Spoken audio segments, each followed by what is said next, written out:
नाशिकमधील एका ठिकाणी एका परिसरामध्ये राहणारी एक 28 वर्षीय महिला होती. तिचं आणि तिच्या नवऱ्याचं जमत नसल्यामुळं त्या दोघांचा घटस्फोट झाला होता.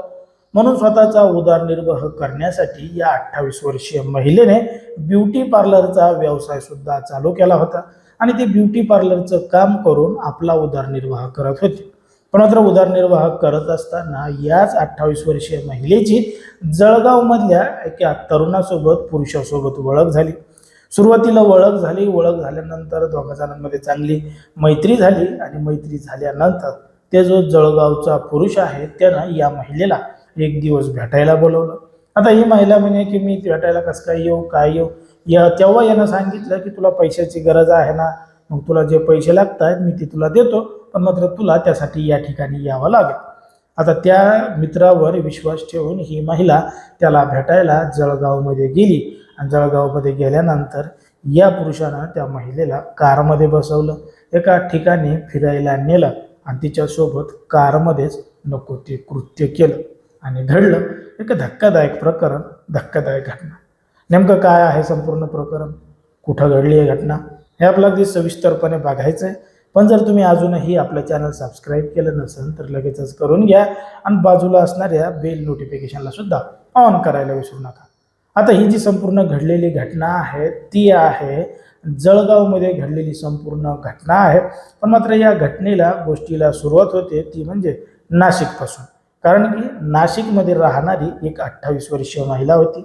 तिचं आणि तिच्या नवऱ्याचं जमत नसल्यामुळं तिनं तिच्या नवऱ्याकडून घटस्फोट घेऊन त्या ठिकाणी राहण्याचा निर्णय घेतला होता आणि स्वतःचा ब्युटी पार्लरचा व्यवसाय सुरू केला होता.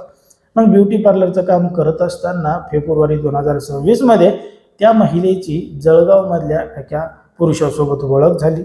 आता सुरुवातीला ओळख झाली, ओळखीचं रूपांतर मैत्रीमध्ये झालं.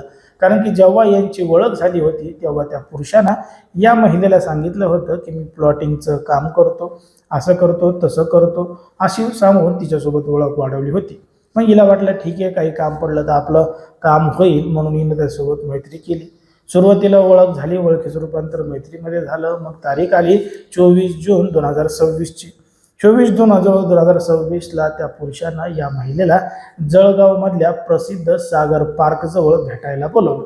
आता ही महिला त्याला भेटायला गेली, त्यानं तिला भेटायला आणि तिच्यासाठी फिरण्यासाठी एक गाडीसुद्धा आणली आणि 4 व्हीलर कारमध्ये तो तिला घेऊन फिरू लागला आणि या सागर पार्कजवळ घेऊन आला. मग आता आल्यानंतर गाडीमध्येच त्यानं तिच्याकडं शरीर सुखाची मागणी केली. आता तिनं त्याला विरोध केला, हे सगळं नाही म्हणली. मग यानं काय केलं, तिच्यासोबत जबरदस्तीच कारमध्ये नको ते कृत्य केलं. कारण की त्या महिलेला 5,000 रुपयाची गरज होती आणि यानं तिला 5,000 रुपये देतो म्हणून या ठिकाणी ये असं देखील सांगितलं होतं. आता तिच्यासोबत हा सगळा प्रकार त्या कारमध्येच घडल्यानंतर ती मोठ्या प्रमाणात परेशान झाली. काय करावं काय नाही तिला समजत नव्हतं आणि ह्या सगळा अत्याचार सहन करून देखील ती 4 दिवस शांत राहिली. कारण की तिला काही समजतच नव्हतं, कोणाला सांगावं, काय करावं, कोण आपली मदत करेल. मग कसं बसं करून तिनं घडलेला संपूर्ण प्रकार तिच्या जवळच्या एका मैत्रिणीला सांगितला आणि मैत्रिणीला सांगितल्यानंतर तिनं जवळचं पोलीस स्टेशन गाठलं, जे जळगावचं रामानंद पोलीस स्टेशन आहे ते पोलीस स्टेशन गाठलं आणि पोलीस स्टेशन गाठून घडलेलं संपूर्ण प्रकरण सांगितलं. आता पोलिसांनी या संपूर्ण प्रकरणाची गांभीर्यानं दखल घेतली आहे आणि तो जो आरोपी पुरुष आहे त्याच्या विरोधात रीतसर कारवाई केली आहे. पण मात्र महिलेनं ज्या पद्धतीनं सांगितलं आहे त्याच पद्धतीनं घडलेलं आहे का, या संपूर्ण प्रकरणाचा तपास पोलीस करत आहेत. पण मात्र सध्या समाजामध्ये, देशामध्ये आणि राज्यामध्ये अशा पद्धतीच्या घटना मोठ्या प्रमाणात वाढत आहेत. कोणी लग्नाचं आमिष देतंय, कोणी पैशाचं देतंय, कोणी नोकरीचं देतंय, कोणी कशाचं देतंय आणि कशा पद्धतीनं करतंय हे तुम्हाला सगळं या सगळ्या प्रकरणावरून कळालेलं असेल. आता ज्या पद्धतीने ही सगळी घटना घडली आहे त्याच्यावर तुम्हाला काय वाटतं ते तुम्ही अगदी स्पष्टपणे कमेंटमध्ये सांगा. कारण की कोणाच्याही भावना दुखावणं, कोणाचंही मन दुखावणं हा आपला उद्देश नाही.